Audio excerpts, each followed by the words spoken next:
Hey guys, तो एठारे आपण माने देखिबा को पाउथिबे India's first road constructed from steel slag inaugurated इन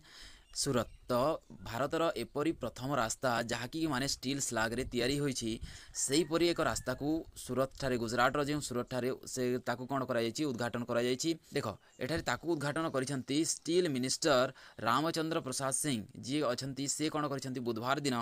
एई 6 लेन विशिष्ट हाईवे को गुजरात सूरत ठारे तैयारी होइथिबा हाईवे को से कोन करिसंती उद्घाटन करिसंती जे 6 लेन हाईवे की कोन क्यों तैयारी माने स्टील स्लैग बा इस्पातर जो अवशेष अंश तरलीकृत अवशेष अंश रही थाए से जो 6 लेन हाईवेटा तैयारी कर जहाँकि आम देश में कौन अटे प्रथम अटे। आउ एठारे कहुई देख जो इस्पात मंत्री द्वारा कहुई जे यही रास्ता पूरा 100% स्टील प्रोसेस स्लैग रे तैयारी जहाँकि कौन गोटे एग्जांपल अटे जे converting waste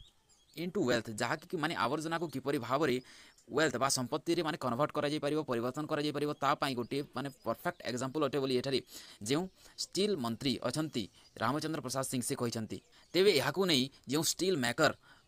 AMNS India company अच्छी से कौन कही माने ए 6 लेन रोड रो 1 किलोमीटर को तैयारी करिया पई पाखापाखि 1 लाख टन स्टील स्लैग व्यवहृत होईछि जहाँकि माने हाजिराटारे प्रस्तुत होइथिला बोली कहा जायछि।